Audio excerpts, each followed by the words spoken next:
नमस्कार, मैं हूं आपके साथ मोनिका गुप्ता और आप देख रहे हैं खबर उत्तराखंड। बुलेटिन की शुरुआत करेंगे खास खबरों के साथ। खबर देहरादून से है, जहां गांधी पार्क में हर घर तिरंगा कार्यक्रम के तहत प्रभात फेरी का आयोजन किया गया, जिसमें सीएम पुष्कर सिंह धामी ने शिरकत की। इस दौरान शिक्षा मंत्री धन सिंह रावत सहित शिक्षा विभाग के अधिकारी भी मौजूद रहे। बड़ी संख्या में छात्र छात्राओं ने कार्यक्रम में हाथ में तिरंगा लेकर रैली में हिस्सा लिया। आपको बता दें कि 13 अगस्त से 15 अगस्त तक हर घर तिरंगा अभियान चलाया जाएगा।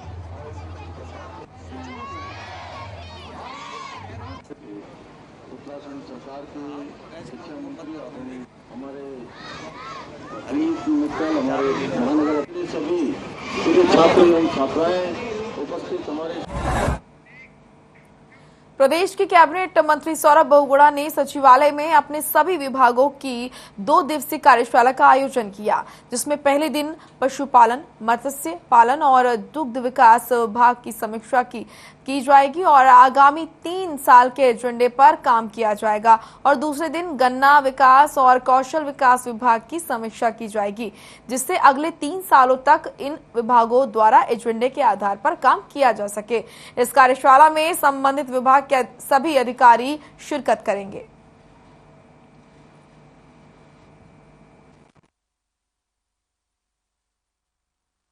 हमने 2 दिन का चिंतन शिविर रखा है, जिसमें आज मेरे 3 विभागों के मत्स्य पालन हो, पशुपालन और दुग्ध विकास, इन 3 विभागों के सारे समस्त अधिकारी थे, जिलों के सीबीओस थे, सारे हमारे डॉक्टर्स थे।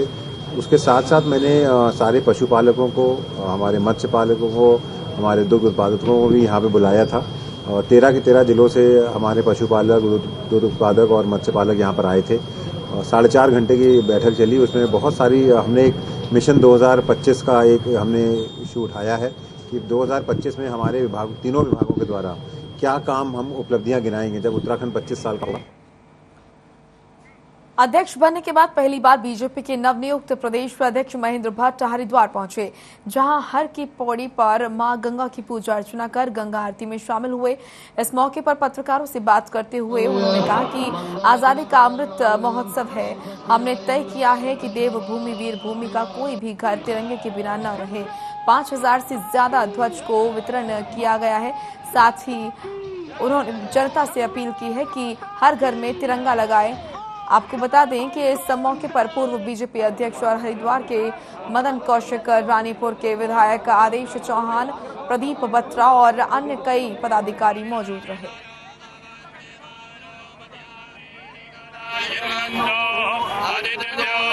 इसके बाद कल से मेरा कुमाऊं क्षेत्र का भ्रमण है, सभी जनपद में यहाँ के सभी कार्यकर्ताओं का, अपने पूर्व विधायक मदन कौशिक जी का, हमारे सभी विधायकों का, पूर्व विधायकगणों का, सबका आभार व्यक्त करता हूँ। सभी मंडल अध्यक्षों का, जो हमारे जिले के पदाधिकारी हैं, यहाँ के संत समाज का हृदय से आभारी हूँ कि बड़ी संख्या में आपने आज इस कार्यक्रम यहाँ पर उपस्थित हुए। आज हमने, क्योंकि आज़ादी का अमृत महोत्सव है, भारत जोड़ो यात्रा के तहत कश्मीर से कन्याकुमारी तक निकलने जाने वाली यात्रा को सफल बनाने के लिए कांग्रेसी जुट गए हैं। ऋषिकेश पहुंचे उत्तराखंड कांग्रेस प्रदेश अध्यक्ष करण माहरा ने भारत जोड़ो यात्रा को लेकर एक प्रेस वार्ता का आयोजन किया। उन्होंने कहा कि भारत जोड़ो यात्रा कश्मीर से कन्याकुमारी तक निकाली जाएगी।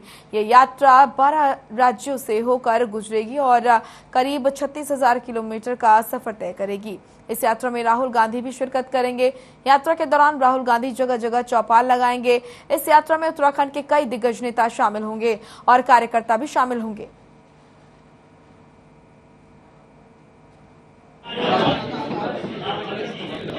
जिस हिसाब से हम चल रहे हैं 10,000 करोड़ से कश्मीर तक 3,600 किलोमीटर की यात्रा है, जिसमें राहुल गांधी जी पूरी यात्रा में बने रहेंगे।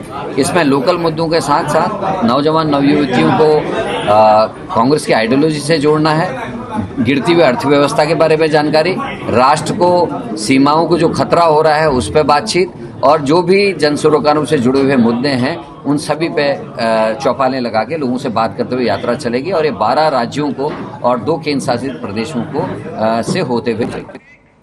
नैनीताल में आयोजित होने वाली 11वीं मानसून माउंटेन मैराथन को लेकर LIC सभागार में बैठक हुई, जिसमें अलग अलग वर्गों को शामिल किया गया है। हरीश तिवारी ने बताया कि इसमें जीतने वाले प्रतिभागियों को नगद धनराशि का पुरस्कार दिया जाता है, जिसमें प्रथम पुरस्कार 50,000 सहित 3 लाख के पुरस्कार दिए जाएंगे। वहीं जिलाधिकारी धीराज गर्ब्याल ने कहा कि बीते 2 सालों में कोविड-19 के दौरान नैनीताल मानसून माउंटेन मैराथन का आयोजन नहीं हो पाया था। इसलिए आपको बता दें कि इस कार्यक्रम को इस बार हर्षोल्लास के साथ मनाया जाएगा।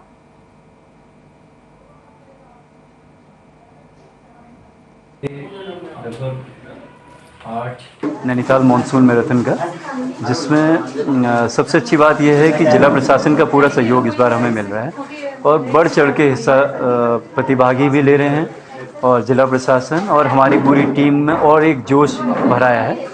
और 21 किलोमीटर के अलावा इसमें इस बार 2 कैटेगरीज ओपन के लिए हमने और इस बार लागू की हैं, एक 10 किलोमीटर की और एक 5 किलोमीटर की। दोनों में मेन, विमेन और वेटरन्स कैटेगरी होगी और जो टोटल प्राइज़ मनी है वो 3 लाख रुपए के आसपास है और प्राइज़ मनी कहीं पर कम नहीं किया गया है, जो पहले प्राइज़ मनी था वही रहा है। और जो रन फॉर फन हमारा इवेंट होता था उसका नाम चेंज करके हमारी थीम से मिला के उसका रन फॉर पहाड़ कर दिया गया है। इस पे देखिए, एक तो हर घर झंडे का जो अभियान है उसमें जनपद में हमारे लगभग 2,60,000 करीब घर हैं ग्रामीण और रूरल एरिया में, उन सबको सैचुरेट करना है और झंडे हमारे पास पर्याप्त मात्रा में हैं। शासन से भी हमें काफ़ी प्राप्त हो चुके हैं, लगभग 1 लाख के करीब, और 1.5 लाख की व्यवस्था हम लोग कर रहे हैं। और इस पर स्वेच्छा से लोगों को भी खरीदना भी है, तो उसके लिए कलेक्ट्रेट से लेकर विकास भवन, तहसीलों में जितने भी हमारे SHGs हैं वो अपना स्टॉल भी लगा रहे हैं। अल्मोड़ा जिले में धूनी मंदिर देव डागरों की यात्रा निकाली गई, जिसमें देव डागरों के साथ सैकड़ों की संख्या में भक्त शामिल हुए। ये यात्रा अल्मोड़ा से पैदल जागेश्वर धाम में स्नान के बाद चकर सेम देवता की परिक्रमा करते हुए लौटेगी।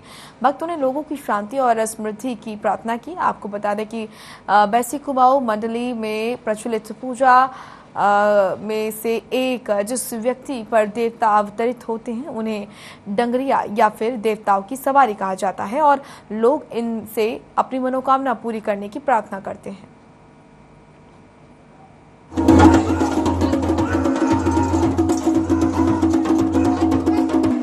बैसी कम से कम 50-60 साल पहले से चलती आ रही है हमारे मोहल्ले में, और आज अभी सुबह हमारे सारे जितने डांगर हैं मंदिर में परिक्रमा करने के बाद सब डांगर जागेश्वर की ओर प्रस्थान कर रहे हैं। उसके बाद झाकर सेम जाएंगे, झाकर सेम के बाद फिर वापस राजपुरा धूनी मंदिर में एकत्रित होंगे। उसके बाद आज से बैसी का आयोजन किया। उत्तराखंड बैडमिंटन एसोसिएशन की ओर से 23 से 26 अगस्त तक हल्द्वानी के मिनी स्टेडियम में उत्तराखंड ओपन बैडमिंटन टूर्नामेंट का आयोजन किया जा रहा है। इसमें राज्य के करीब 500 से ज्यादा खिलाड़ी प्रतिभाग कर रहे हैं। उत्तराखंड ओपन बैडमिंटन टूर्नामेंट के आयोजकों ने प्रेस कॉन्फ्रेंस कर बताया कि 3 दिवसीय प्रतियोगिता में विजेताओं को नगद पुरस्कार और मेडल ट्रॉफी भी दी जाएगी।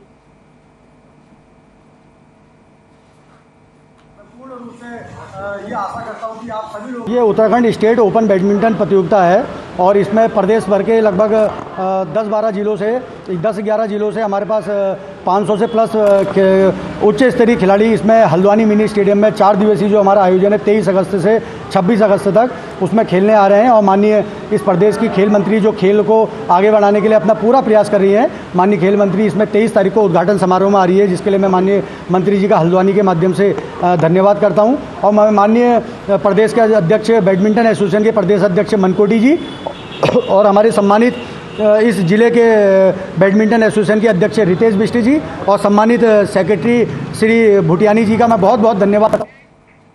कॉमनवेल्थ गेम्स के आखिरी दिन में भारत की झोली में 20वां गोल्ड लाने वाले शटलर लक्ष्य सेन की जीत का जश्न उत्तराखंड में धूमधाम से मनाया गया। लक्ष्य ने पुरुष एकल के फाइनल मुकाबले में मलेशिया के खिलाड़ी को हराकर गोल्ड मेडल अपने नाम किया। अल्मोड़ा जिले के लक्ष्य सेन इससे पहले भी कई अंतर्राष्ट्रीय प्रतियोगिताओं में मेडल जीत चुके हैं। मुख्यमंत्री पुष्कर सिंह धामी के बाद उत्तराखंड के डीजीपी और उत्तराखंड बैडमिंटन एसोसिएशन के पूर्व अध्यक्ष अशोक कुमार ने लक्ष्य सेन को गोल्ड मेडल जीतने पर बधाई दी।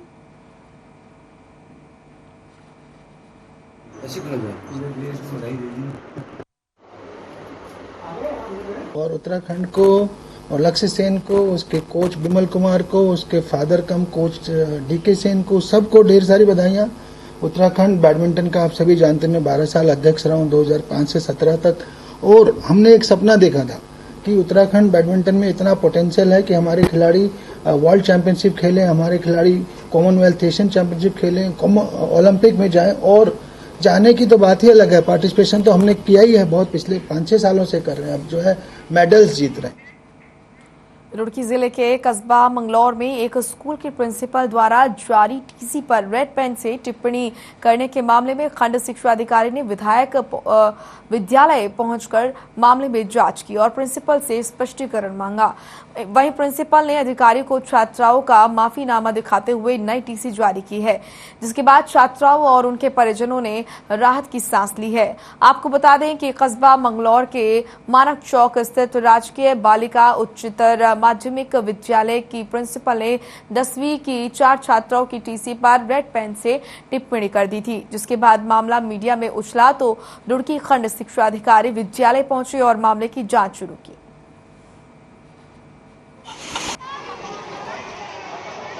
मेरा ऐसा कोई मंतव्य नहीं था, क्योंकि मैं तो हमेशा ही छात्र हित में कार्य कर रही हूँ। 2017 से जब से मैं इस चार्ज में हूँ, स्कूल को आगे बढ़ाना ही मेरा उद्देश्य है और मेरा जुनून है कि मेरी छात्राएं जो हैं वो राज्य स्तर तक जाएं। मेरे कुर्सी पर आने से पहले कभी भी बच्चों को खेल के लिए नहीं ले जाया जाता था, जबकि यहाँ क्रीड़ा शुल्क लिया जाता है और मेरे बैठने के बाद ही मैंने छात्राओं को राज्य स्तर तक क्रीड़ा में भाग लिया है। बच्चों को जांच में दोनों पक्षों की बात सुनी, मैडम की बात सुनी, बच्चे भी बुलाए थे, उनके अभिभावक भी बुलाए थे और उन्होंने अपनी बात रखी। जो बच्चों ने शिकायत की थी तो मैडम ने उन शिकायत के पक्ष में बच्चों का 3 बच्चों का माफ़ीनामा मैडम ने मुझे दिखाया है। बच्चों ने भी कबूल किया है कि उन्होंने अपनी गलती स्वीकार करी है। कर्णप्रयाग के पास राष्ट्रीय राजमार्ग मलबा आने की वजह से बंद हो गया था। राजमार्ग पर सैकड़ों वाहन और यात्री जाम में फंसे थे। राष्ट्रीय राजमार्ग के कर्मचारी जब सड़क खोलने नहीं पहुंचे तो जाम में फंसे यात्री और एम्बुलेंस को देख आईटीबीपी के जवानों ने खुद ही मेहनत कर राजमार्ग खोल दिया। जाम में फंसे यात्रियों ने आईटीबीपी के जवानों की हौसला अफजाई के लिए नारे लगाए। मोटा पत्थर है ना, बड़ा पत्थर है, पीछे कर लो जी। और हम लैंडस्लाइड के कारण हम लोग आधे घंटे से फंसे हुए यहाँ पे, और अब अभी तक प्रशासन का यहाँ पे कोई रिस्पांस नहीं लिया गया है। बट आधे घंटे से हम लोग वेट कर रहे हैं, अपने से पत्थर हटा रहे हैं, फिर भी ऊपर से पत्थर आती जा रही है। हम लोग का क्या पता नहीं आज जा पाऊँगा या नहीं जा पाऊँगा। प्रशासन का कोई अभी तक रिस्पॉन्स नहीं लिया गया। हम अब बद्रीनाथ मंदिर से सुबह लौट रहे थे, तो अभी जब लौट रहे थे देखे कि लैंडस्लाइड हो चुका है, तो हम लोग गाड़ी अपना वहाँ पे रुकी हुई है। तो आईटीबी मेरा जवान, देश के जवान जब यहाँ देख के उसके बाद अपने मतलब जो है वो कुराली फंबर से जो भी है हथौड़ी से अपने पत्थर को मतलब जो है तोड़ के क्लियर रोड को क्लियर दे रहे हैं। मेरा नाम एसआई महेंद्र पाल। हाँ सर, आप कहाँ से आ रहे थे, कहाँ को जा रहे थे? लैंडस्लाइड हो गया है, जोशीमठ से गोचर जा रहे हैं, तो जहाँ कर्णप्रयाग पास रास्ता बंद हो गया है, तो जिसमें हमारे जवान लगे हुए तोड़ने में जुटे हुए हैं। कितने जवान आपके? इसमें 31 जवान है टोटल। खबर नैनीताल से है, जहां पर आपको बता दें कि तलीताल बस स्टेशन और मलीताल और में सूचना और प्रसारण मंत्रालय और केंद्रीय संचार ब्यूरो ने लोगों को जागरूक किया। इस दौरान कलाकारों ने नुक्कड़ नाटक और गीतों के जरिए मंकी पॉक्स के प्रति लोगों को जागरूक किया। कलाकारों ने कहा कि अभी कोरोना खत्म नहीं हुआ है, इसलिए दूरी बनाए रखें। कलाकारों ने कहा तेज बुखार होने पर अस्पताल में जाकर अपना इलाज कराएं, चिकित्सकों को जरूर दिखाएं।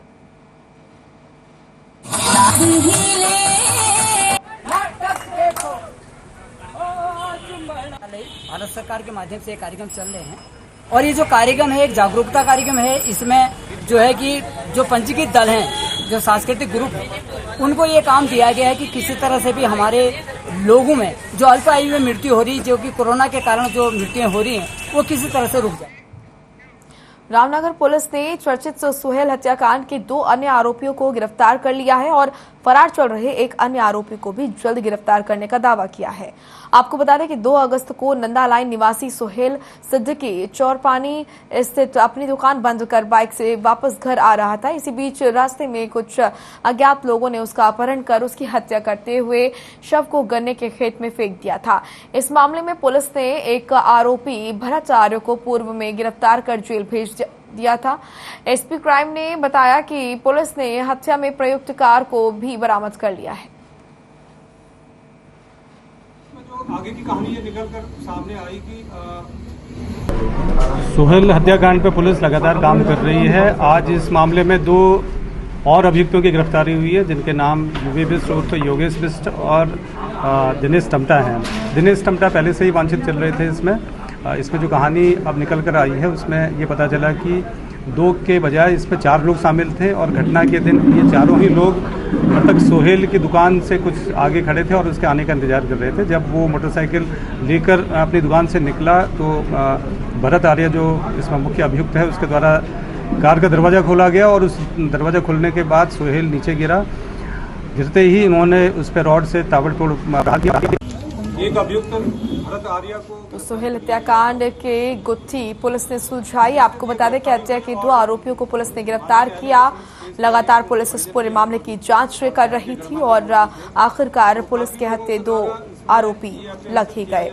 इस पूरे मामले का खुलासा करते हुए पुलिस ने इस पूरे मामले की जानकारी देते हुए बताया कि 2 आरोपियों को फिलहाल इस पूरे मामले में गिरफ्तार किया जा चुका है। सूबे के मुख्यमंत्री पुष्कर सिंह धामी आज टपकेश्वर महादेव के भ्रमण पर निकले हैं। इस मौके पर एक शोभा यात्रा भी निकाली गई। शोभा यात्रा को भव्य बनाने के लिए पहली बार भगवान शिव के 11 रुद्र रूपों की झांकियां निकाली गई है। शोभा यात्रा निकालने से पहले सूबे के मुख्यमंत्री पुष्कर सिंह धामी, विधायक खजान दास, देहरादून के मेयर, डीएम और एसएसपी भी मौजूद रहे। आपको बता दें कि इस बार इस शोभा यात्रा की खास बात ये रहेगी कि शोभा यात्रा पर हेलीकॉप्टर से पुष्प वर्षा की जाएगी।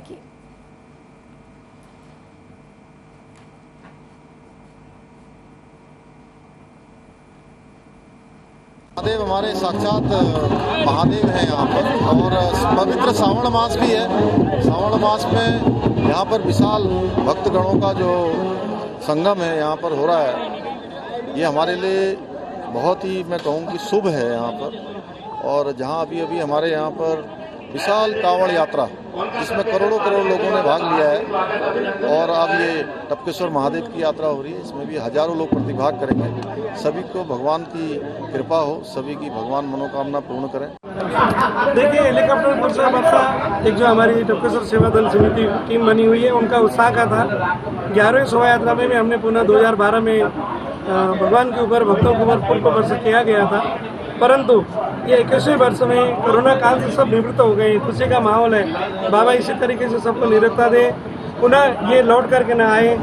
तो सेवकों के मन में विचार था, इसी को देखते हुए उस मार्गों में जहाँ बाबा का यात्रा निकलेगी उसके लिए पुष्प वर्षा का आयोजन किया गया है। हमने जो आवश्यक डायवर्जन होते हैं सिटी क्षेत्र में, लोगों को, जन सामान्य को कोई दिक्कत ना हो, वो डायवर्जन हमने किया है। उसका बाकायदा प्रचार प्रसार विभिन्न प्रिंट मीडिया के माध्यम से और इलेक्ट्रॉनिक मीडिया के माध्यम से किया गया है। पूरी चाक चौबंद व्यवस्था है।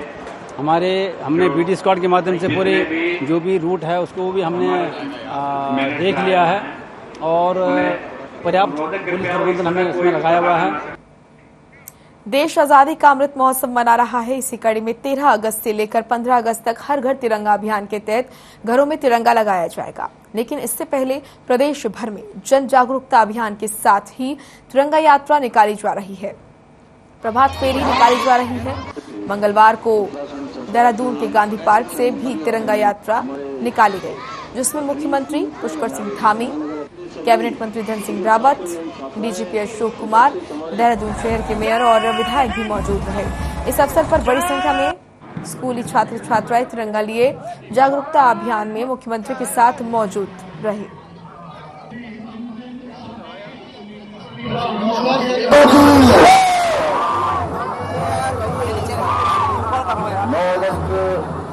आयोजित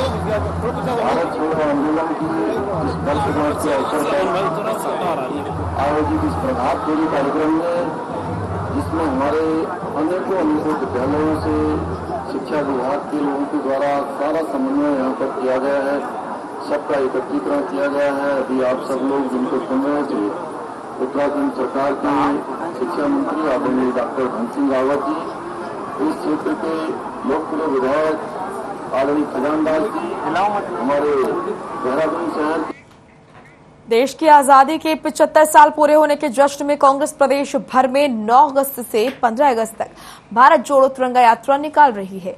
इसी क्रम में रामनगर में भी यात्रा का आयोजन किया गया है। उदयपुर में हुए कांग्रेस के सम्मेलन में 2 कार्यक्रम लॉन्च किए गए थे, जिसमें भारत जोड़ो पदयात्रा और दूसरा राहुल के नेतृत्व में कन्याकुमारी से लेकर कश्मीर तक की पदयात्रा जाना तय किया गया। सम्मेलन में 2 कार्यक्रम लॉन्च किए थे, जिसमें भारत जोड़ो तिरंगा यात्रा पहले फेज में देश के प्रत्येक जनपद में 75 किलोमीटर की पदयात्रा और दूसरे फेज में राहुल जी के नेतृत्व में कन्याकुमारी से कश्मीर तक 3000 किलोमीटर की पदयात्रा की जानी है। तो फर्स्ट फेज की जो भारत जोड़ो तिरंगा यात्रा है, उसमें नैनीताल जनपद में रामनगर विधानसभा को 12.5 किलोमीटर की पदयात्रा करनी है, जिसके लिए 15 अगस्त की डेट सुनिश्चित की गई है। हल्द्वानी में स्वराज आश्रम से कांग्रेस की भारत जोड़ो तिरंगा यात्रा की शुरुआत की गई। नेता प्रतिपक्ष यशपाल आर्य के नेतृत्व में स्वराज आश्रम से भारत जोड़ो तिरंगा यात्रा निकाली गई।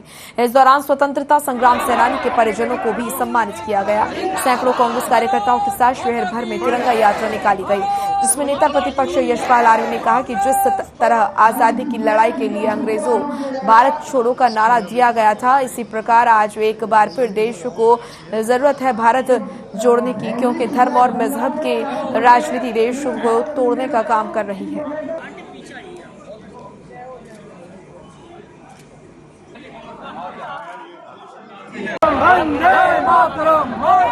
देखिए, आज कांग्रेस ने पूरे देश भर में भारत जोड़ो यात्रा की शुरुआत की है और 9 अगस्त 1942 को भी हमारे देश के राष्ट्रपिता महात्मा गांधी जी ने एक नारा दिया था, अंग्रेजों भारत छोड़ो। ऐतिहासिक स्थल से भी शुरू हो रही है स्वतंत्रता संग्राम सेनानी भवन, ये स्वराज आश्रम, और मुझे पूरा विश्वास है जो भारत जोड़ो अभियान जिस प्रकार से केंद्र सरकार की नीतियों की वजह से, राज्य सरकार की नीतियों की वजह से समाज में विभाजित करने का प्रयास करा जा रहा है, उस समाज को हम जोड़ने में सफल रहेंगे। देहरादून में प्रभारी सचिव चिकित्सा स्वास्थ्य और परिवार कल्याण विभाग के निदेशक डॉक्टर आर राजेश कुमार ने औचक निरीक्षण किया। इस दौरान उन्होंने अस्पतालों में जाकर स्वास्थ्य सेवाओं की जानकारी ली। साथ ही हरिद्वार में मातृ और शिशु स्वास्थ्य विंग, महिला चिकित्सालय हरिद्वार का भी औचक निरीक्षण किया। साथ ही संबंधित अधिकारियों को अहम दिशा निर्देश दिए।